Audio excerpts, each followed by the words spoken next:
What is going on, everybody? It is Wednesday, and we're getting ready to do our live stream. I'm going to shut the door real quick.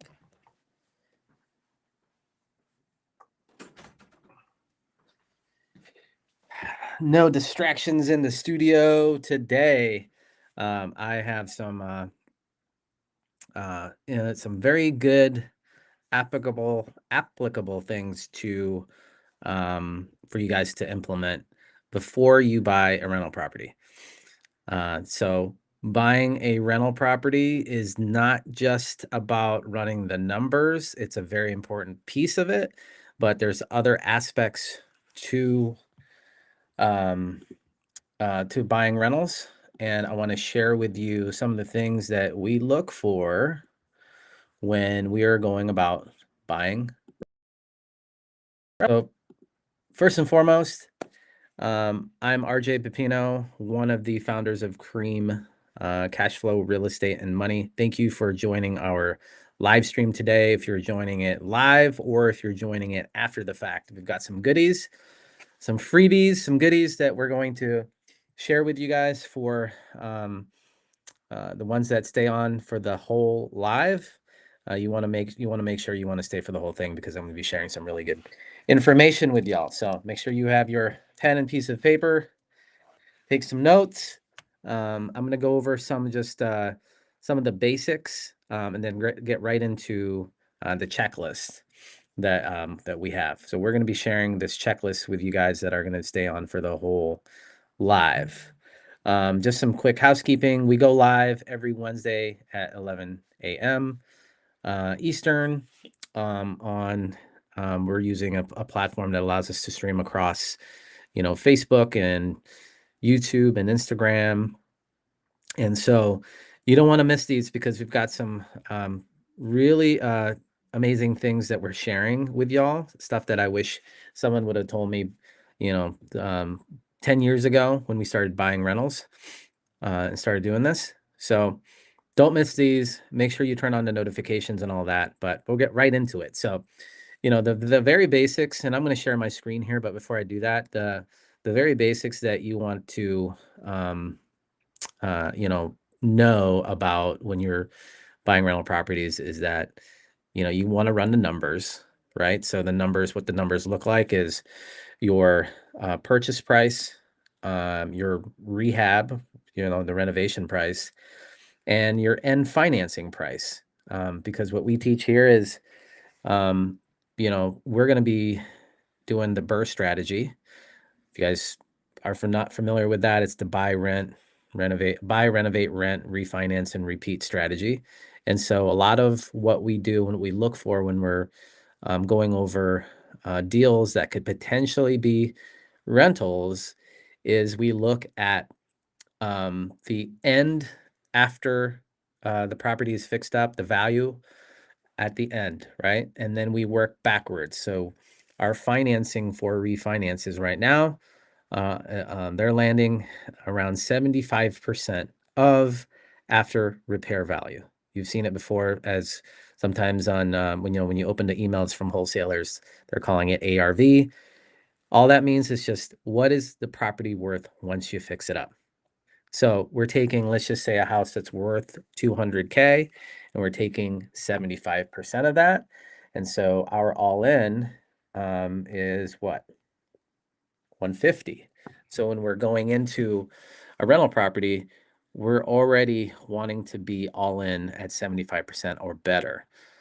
So when I'm talking to wholesalers or real estate agents or my team, I'm saying, hey, we want to be all in at 75% or better, right? So knowing your end financing is super key. And then also the rental amounts, because a lot of the refinancing loans that we're using are DSCR loans. The DSCR, it's just what it stands for is debt service coverage ratio. And so the rent needs to be able to cover the debt, your mortgage payment. And sometimes it's 1.25, sometimes it's higher, depending on the bank that you're using. And so a lot of this is just some of the common sense stuff. Sometimes it's not practiced, so I want to just reiterate, we're looking at the property from an end goal standpoint when we refinance it, what it looks like, where our purchase price and rehab needs to be. And then I'm also looking at rental amounts. Okay, these are just kind of two of the basic stuff. But there's also other things that we look at. Okay, and I'm going to show you, I'm going to share with you some of the things that I'm going to be going over today. So let me just share the screen. Boom. So first and foremost, if you're in a state like California or out west and out east, the East Coast and West Coast typically are not very landlord friendly. So what happens is that the ability for you to handle residents that aren't behaving or aren't paying your rent, it's going to be a lot harder. Sometimes it might take up to a whole year because there's professional tenants that understand the system. I see it all the time. If you look on Instagram and type in like landlord to the hashtag landlord nightmares, there's whole profiles and content out there about squatter issues. You can literally just go in California and squat in someone's Airbnb or rental, and it takes months and months and months for them to evict you. So why would I want to buy a rental property there, right? So landlord-friendly states. How do you find that? You can literally just Google landlord-friendly state. Ohio is a landlord-friendly state. Indiana, landlord-friendly state. Florida, landlord-friendly state. So we buy and hold in Ohio. We've got a ton of assets here. We're not going anywhere because the cost of living is still pretty low. There's a lot of good housing stock. We'll talk about that here later, but I like Ohio. I have boots on the ground here. Another big important thing on your checklist when you're checking to buy a rental property. Here's another thing. So Ohio, like I said, is an affordable place to live. Currently still is.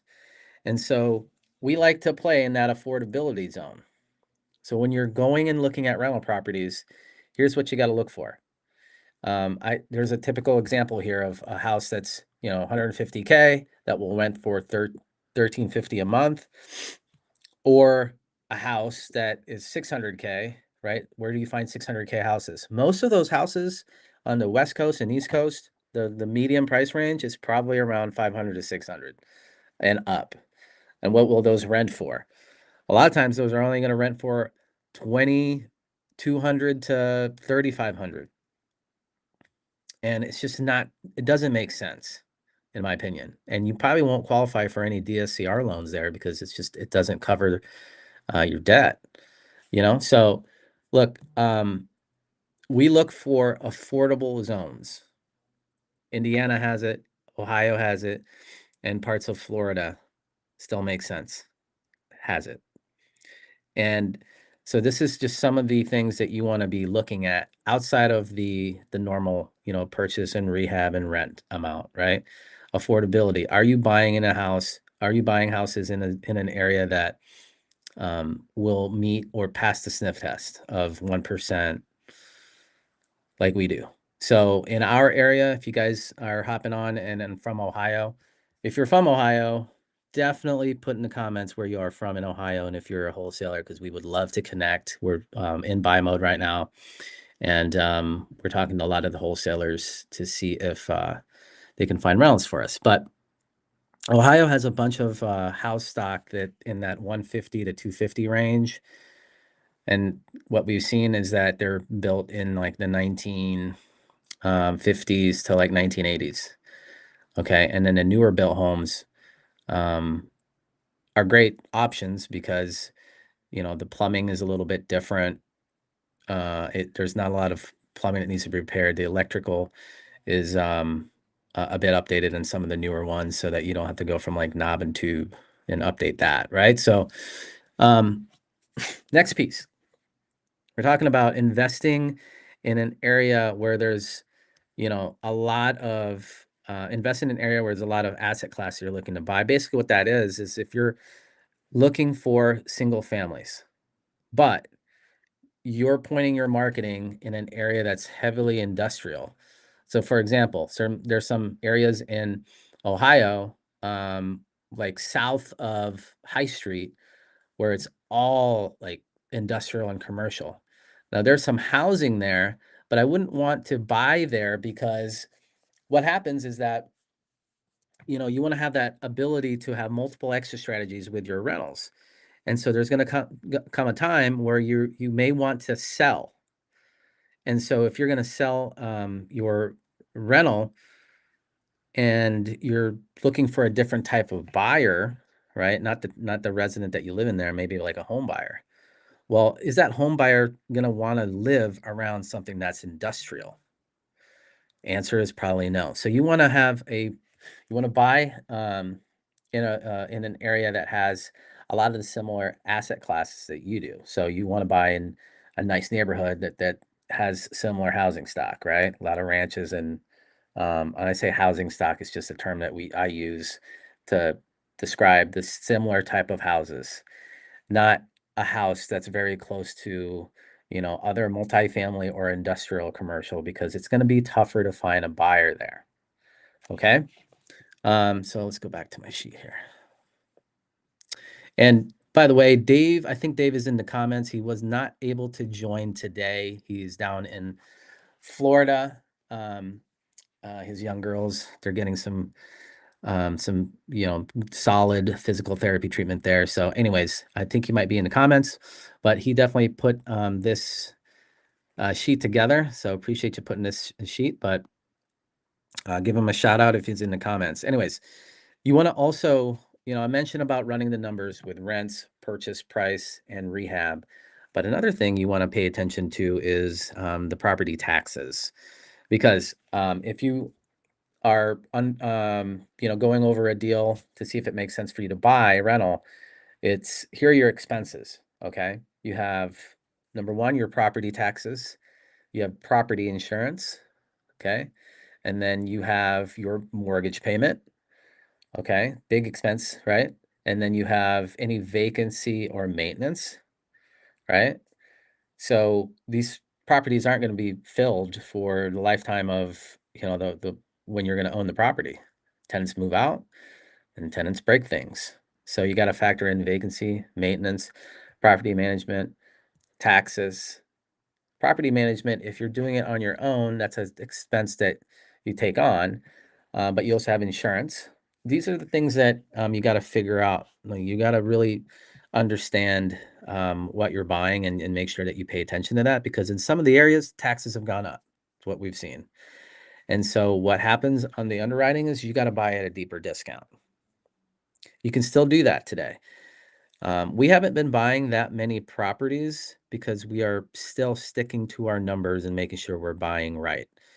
We're just not in a market where you can't do that, right? You have to buy right. So pay attention to your taxes in areas that we've seen, they've gone up upwards of like 20 to 30%, but we're still able to make these numbers work because our prices on acquisition and stuff still makes sense. So, but that's what we've seen. We've said no to deals, especially in a really nice area. I saw one in Dayton and I just said, I can buy it. Typically the taxes in that area around 1,800 to 2,000 a year. And I looked and they're up at 4,000. It just doesn't make sense, but it will if we buy it at this price, but it just didn't make sense at that point. So another thing that you want to pay attention to is you really got to find out if there's an HOA. What we've seen is that an HOA, their costs can be anywhere from $75 a month to $200 a month.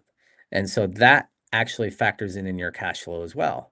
So imagine if your property is right at that tipping point where it's like you're netting maybe $300 after all the expenses, property taxes and insurance, property management, vacancy and maintenance, and then you have an HOA fee. Well, then you're breaking even, and so we don't like to just break even on properties. Not to say that we haven't taken on a property that is maybe at the cusp or even a little bit of a negative cash flow for a little bit, because we see in this area the appreciation and where the area is going.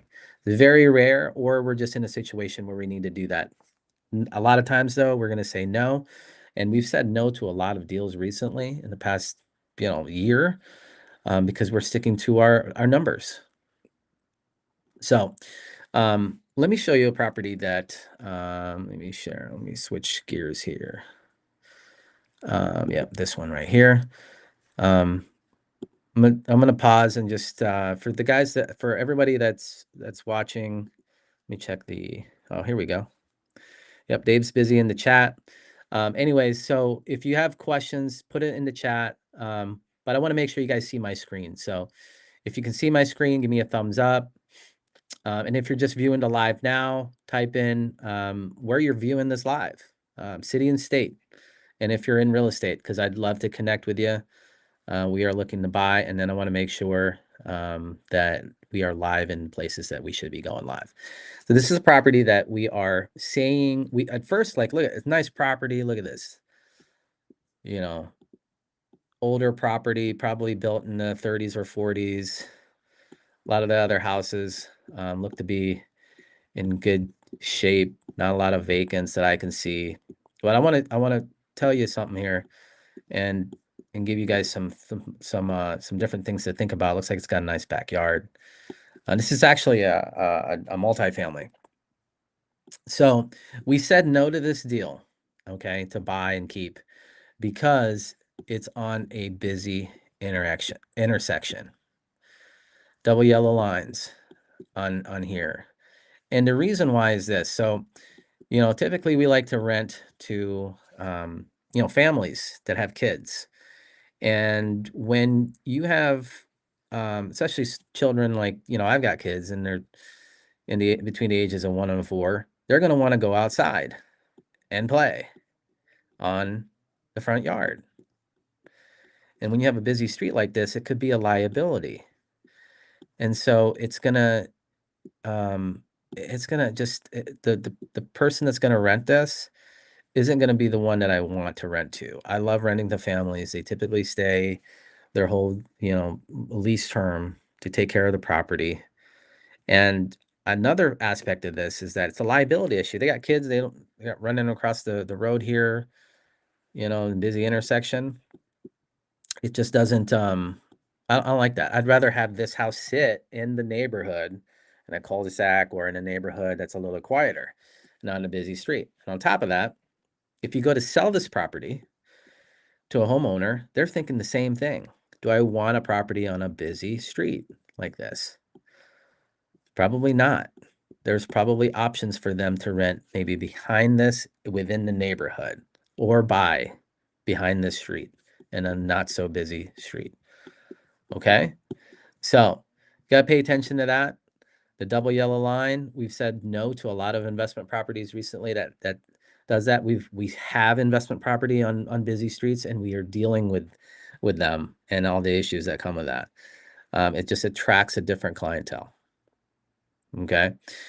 So you want to avoid that. Definitely take whether Zillow or Google Maps, like I'm doing here, and just take a walk down the street and see what's going on out there. Everything else, they got, it's literally on I think this one is in Dayton or Cincinnati or something, but busy street, right? And it takes you a couple seconds to just use Google Maps.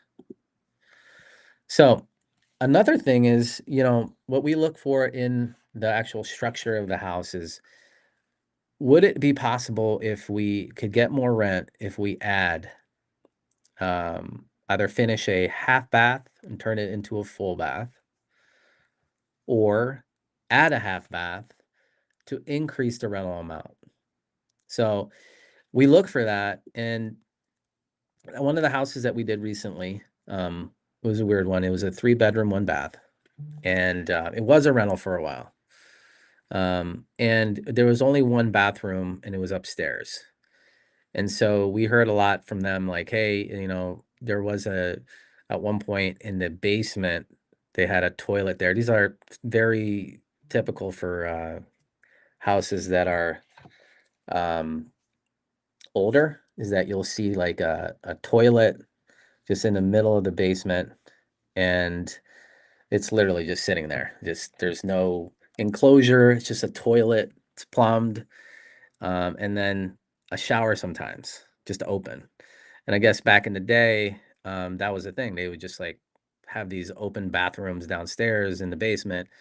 Well, there's an opportunity in there. In this one house that we had was to add a half bath, but not in the basement, in the first floor because the plumbing actually went down behind the walls, and down into the basement. And so we added another bathroom to increase the value there.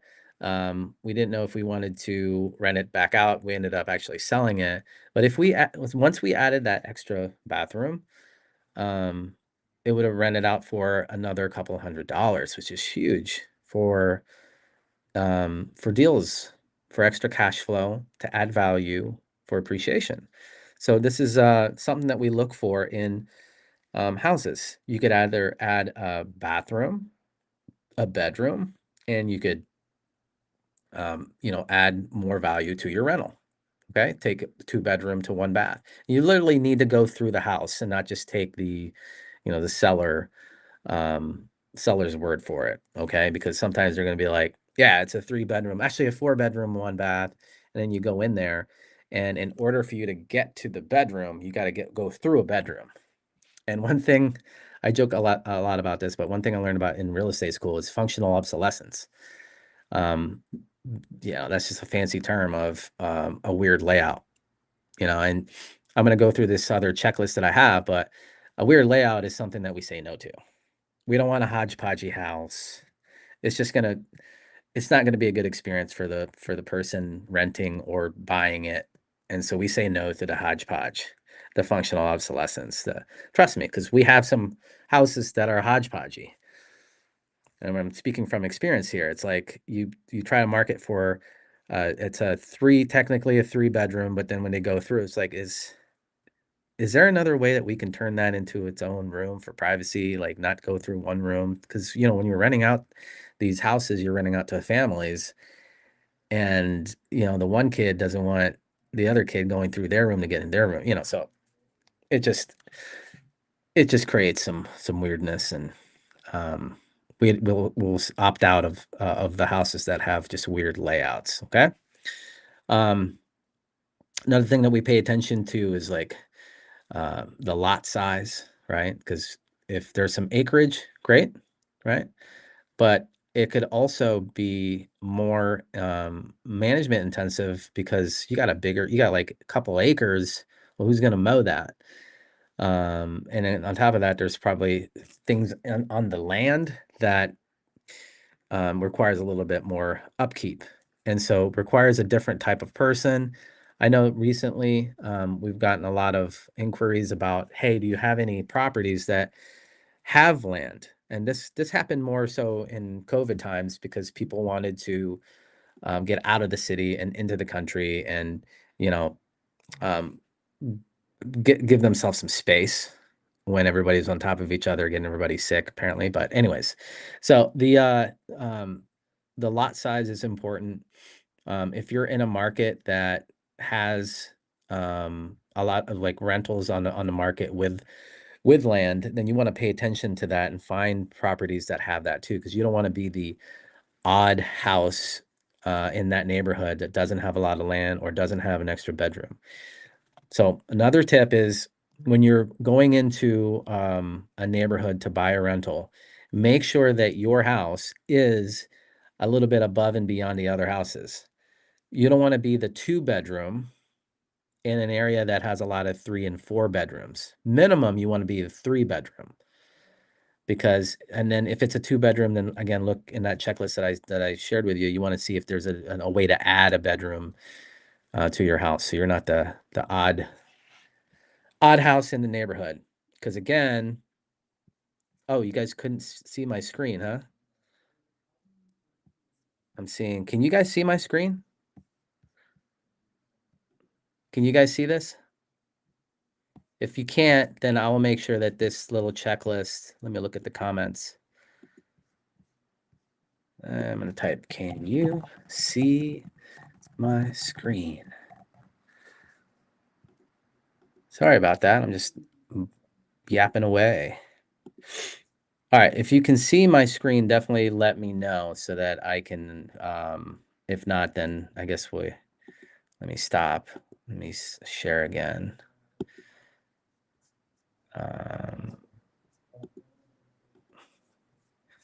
Okay, I can't share it.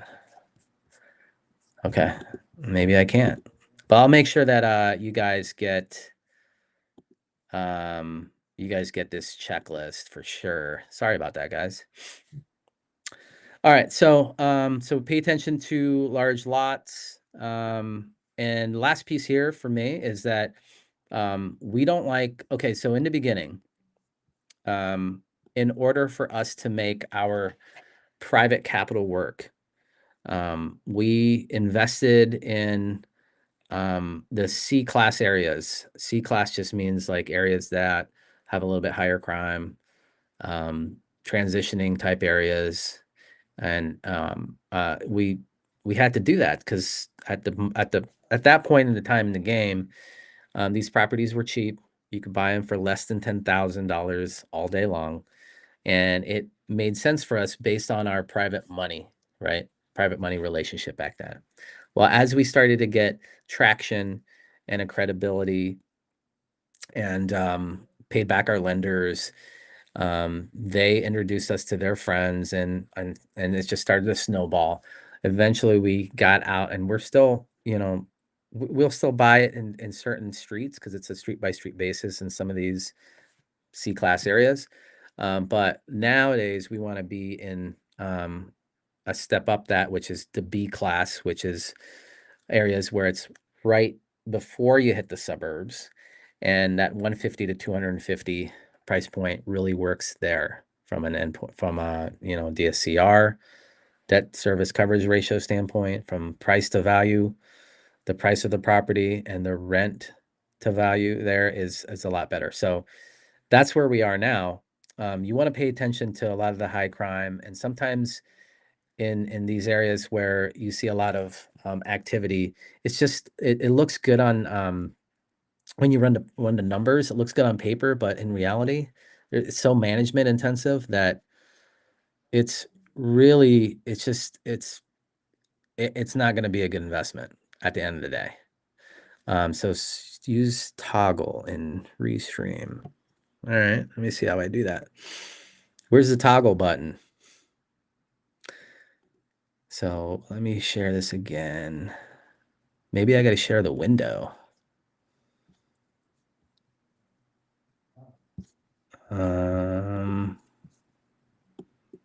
You guys don't see this?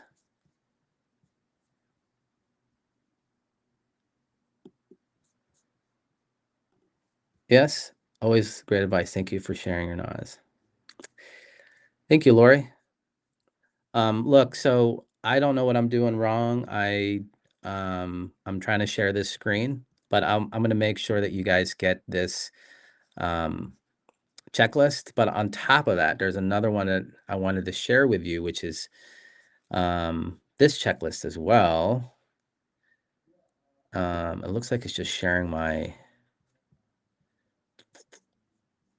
screen here, but it's sharing me. So allow to share screen. Let's do large. Unable to share the screen. Not sure why. I apologize.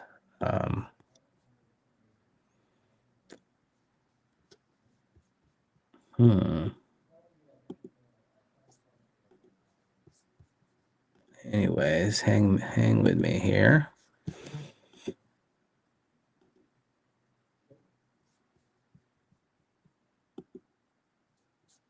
How's that? You guys seeing that now?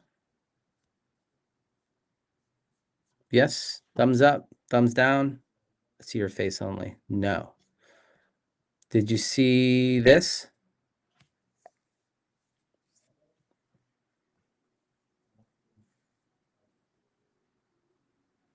Yes? There it is. Okay, cool. I figured it out. All right, so here in review, before I get to this spreadsheet, which you guys are going to get, thank you for staying on. War zones. And you can, there's tools out there that's free to check crime activity. I think one is Neighborhood Scout. You can opt to get a membership, but I think they give you free analyzation there. But Neighborhood Scout's good. I use Zillow, and I look at the schools, and if the schools are like 1 or 2, it's probably not gonna be a decent area. To schools around 4 or 5 and higher, probably a better area. And I use it like that, but Neighborhood Scout's good. I also talk to property managers, and they will tell you if it's a good or bad area. So this is a spreadsheet. You will get this, and all you have to do is, if you're seeing this live, you can type in the comments checklist, and you can get this. But we talked about the basics, right? The basics, which is purchase price, rehab, what it would rent for, the overall end financing. And if you need help with that, we have resources available for you all to um, get funding for the acquisition, for the rehab, and for the refinance. So reach out to us. There was a live that we did about Cream funding, and it will help you get financing for single families and multifamilies. So here's kind of a brief overview. It's a checklist. These are the landlord-friendly states. Um, Obviously, we're in Ohio. You want to review the cost of living and the crime rates, and there's a bunch of free data out there already. I just mentioned a few. Um, I use Zillow. I use, Realtor.com. These are all free sources. You can use census data to see, what the average cost of living is. Thank you, Google. This one, so I'm gonna quickly go through this. I'm not gonna go in depth because I want to make sure that there's enough for Q&A. But I also went through a lot of this in this checklist, okay, which you'll get. So you want to know first and foremost, like, all right, where am I? Am I in a white collar area, blue collar area, or am I in a rundown area? How do you find out if you're in a rundown area? Walk around the neighborhood, just like so, and see if there's a lot of vacants, if there's a lot of rundown cars, if there's, just a bunch of vacants, houses and yards not upkept, and it's just bad, right? One way. Other ways to go to Neighborhood Scout, show you the crime. And then here, you want to make sure you know what type of house you have, and if it's multifamily, single family, townhome, and whatnot. 1-story, 2-story. You want to take a look at the structure, wood, brick. Here's some important stuff, the utilities. If you're in a duplex, okay? Is it sub-metered? This is all stuff that you want to ask who you're buying from, the wholesaler, the real estate agent, or the homeowner. They should know. If they don't, then you want to make sure that you're checking this off in the inspection. You want to take a look at the meter. Are they shared? Are they separated? Is it a mix? This is super important too. Is it, do we have safety concerns in the house? A lot of these homes are going to be vacant. And so if you see if you know that it's been vacant for a while, you want to check and see if it's deemed, uninhabitable by the county, and then if there's any code violations attached to it. So you just got to make some phone calls. Okay, make phone calls to the county. Take a look at the property, give them the address, talk to somebody in the code or building division, and ask them, hey, I want to see if this property has any environmental code violations. Anyways, here's some deal breakers. We talked about this, but the awful floor plans, the busy intersections, But here's some added stuff. So if it's too like industrial near a power plant, factories, if it's near a landfill, radio cell towers. We had a property at one point that was super close to a power line. And when we were getting it, appraised, that was one of the issues, was that power line. And we didn't know about that because it was amazing area. I think it was in Groveport, and it was a newer built. But we didn't see that it was, 2 blocks away was this huge power line. And so we had some issues getting that appraised, and but we finally were. But then we were like, no, not buying one that's super close to this. Another big thing is like railroads, airports, loud concerts. Some of the concert areas that I can think of right now in Ohio or Columbus is Cruise Stadium. Is it loud? I mean, is it? There's not a lot of houses there. It's more like apartments. But if you're buying a house that's close to one, I would opt out of that because it's not going to be good for the person living there, either renters or buying. And then last but not least, just unsafe areas. We don't have a lot of rentals with pools. I know there's some investors in Florida and people that do Airbnbs. In our rental portfolio, we don't have any pools. If we have an Airbnb, we might have a hot tub. But we don't have any right now. And so you just got to think about that when you're, big trees, uneven trip hazards, decks. These are all things that are going to come up eventually. So we just don't buy there. We avoid it. Let me go back here. It's black now. Ooh, that's not good. Why is my screen black now? Sorry about the issue, y'all. That's just strange. But I will get you the checklist. I'm going to open it up now to Q&A. Any questions you guys have in terms of, this is the checklist that you guys are going to get. So I was just going over deal breakers. These are some of the things that you want to definitely get when you are talking to somebody that's selling you a house. Is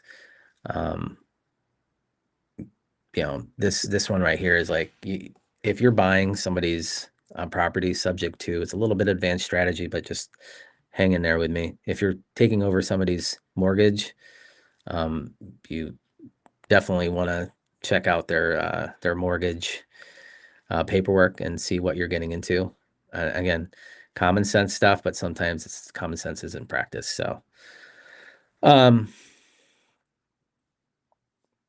if you want this checklist, I see Lori will definitely get this out to you wherever you're seeing this live. If you can just put a checklist in the comments or send me a message, I'll definitely get this out to you. But let's open this up for some Q&A right now. Any questions about the checklist, things that you want to think about? We're going to review is, you always want to think with the end in mind. We always do. And it's, what am I going to do to this property? We're a big advocate on using private capital to purchase and get the purchase 100%, and then also the renovation funded by private capital. We can help you with that if you have any questions about that. And then we get the property rehabbed and then rented. And then once it's finished with the rehab, we start the refinance process. And so we know, based on the banks that we've talked to, we've done this a while, we're at 75%. And those terms are typically what we see. And right now, this is a tip, right now, to make our properties cash flow slightly better, since the property taxes have gone up, property insurance prices have gone up, is we're doing interest-only loans. Okay, this is a tip.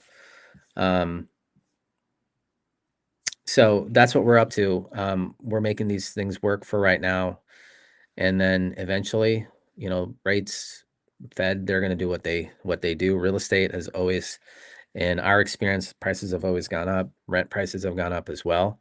And so at that point, if we want to refinance or change the loan terms around, we will do that. So we're thinking with the end in mind, it's 75%. So our purchase price and rehab need to fit that minimum or better. And then we look at the area. Is it on a busy street? We're factoring in the HOA. So this whole checklist that I just went over, sorry you couldn't see the screen, you'll get. So I think it worked when I did this last time. So let me see here. This sheet you'll get on top of this checklist right here. Any other questions before we call it a day? Any questions?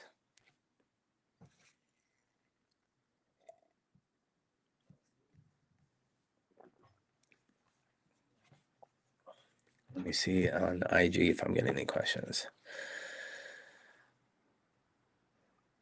Okay, I got one that's saying, what about Section 8? Okay, so let me here's my stance on Section 8. Okay, so we love Section 8. In our area that we do the majority of it, the process is just a little bit longer, right? We just got approved for one yesterday. Amazing. Hang in there with their processes. That's what I've noticed. It used to be a lot faster, but it's okay. We are, I love Section 8 and you should too. People are people, and we've had open market renters, we've had rent to own renters, Section 8, land contract. They're all going to do the same thing.